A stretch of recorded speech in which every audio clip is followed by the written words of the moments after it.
Gati edhe një Ertedi Blushi, sekretari përgjithshëm i Partisë së Lirisë. Në një ditë triumfi të Lirisë në ditën e përballjes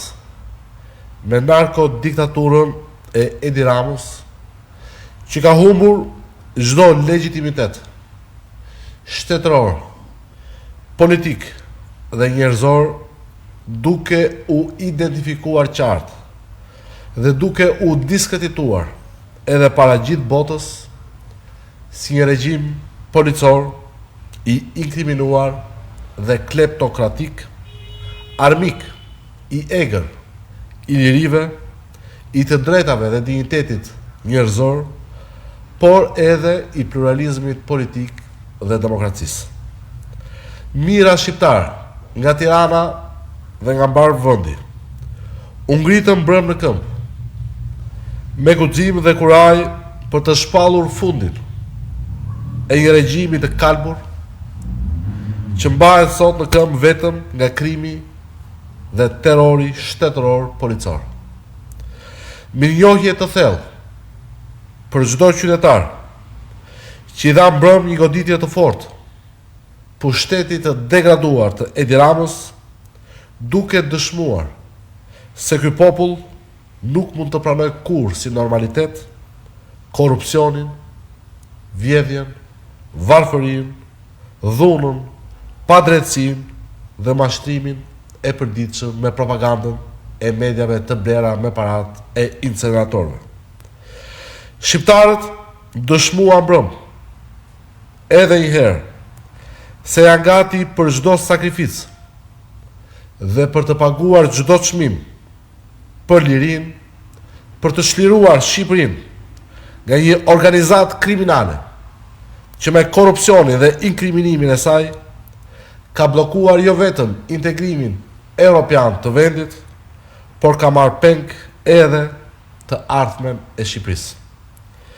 Partia e Lirisë dënon me forcën më të madhe dhunën kriminale të ushtruar mbrëm ndaj protestuesve paqësor, arrestimet e palishme, rrëmbimet e qytetarëve, por edhe të minorëve, si dhe agresionin e organizuar dhe të qëllimshëm ndaj liderit të Partisë Demokratike, profesor doktor Sali Berisha, si dhe ndaj deputetëve të opozitës.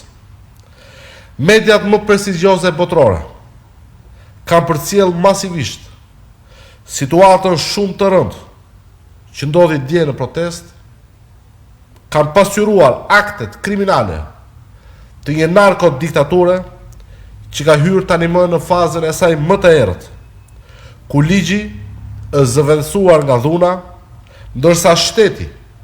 nga një organizatë kriminale që ka të merë edhe nga liria e fjalës dhe që po mbrëm shkarkoi nga puna gazetarin e pavarur Ilir Babaramo vetëm pse guxoi të kritikoj hapur vjedhjet në dritë të diellit të Edi Ramës,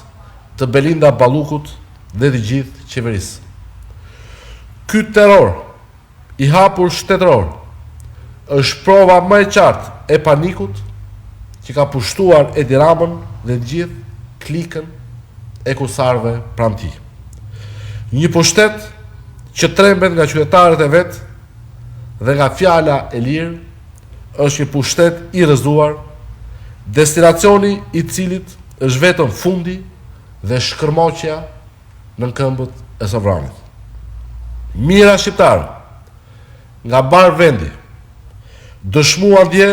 se populli është gati të marrë në duar fatet e tij për të rikthyer lirinë, dignitetin dhe sovranitetin e nëpërkëmbur dhe për të ndërtuar një të ardhme të lirë nga frika dhe nga padrejtësia. Vijimi i protestave të pandashme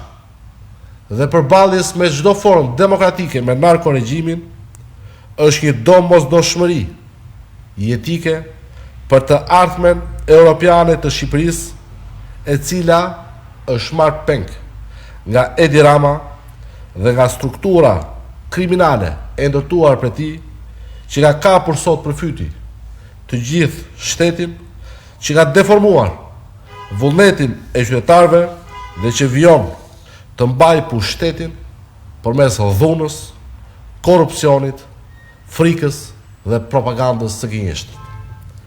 Me një regjim që nuk dëgjon, që nuk reflekton dhe që çdo ditë thellon palishmërinë dhe grabitjen ndaj qytetarëve më të varfër të kontinentit, përballja dhe vetëm përballja është jo vetëm e vetmja rrugë, por dhe e vetmja shpresë. Vetëm përmes qendresës paqësore, të bashkuar dhe të pandalur, shqiptarët mund dhe do të rikthejnë lirinë e vërtet Shqipërisë. Partia e Lirisë, si partia më e agresuar nga narkodiktatura, presidenti i së cilës vijon të qëndrojë pa asnjë fakt dhe pa asnjë provë penale kundër tij, si i burgosur politik i Edi Ramës, është më e vendosur se kur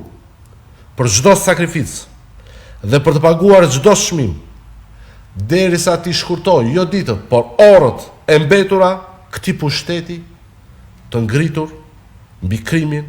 mbi korrupsionin dhe mbi vjedhjen e vullnetit të shqiptarëve. Faleminderit. Ishte deklarata për median e sekretarit përgjithshëm të Partisë së Lirisë Edi Blushi, ndërkohë vijojmë dhe me disa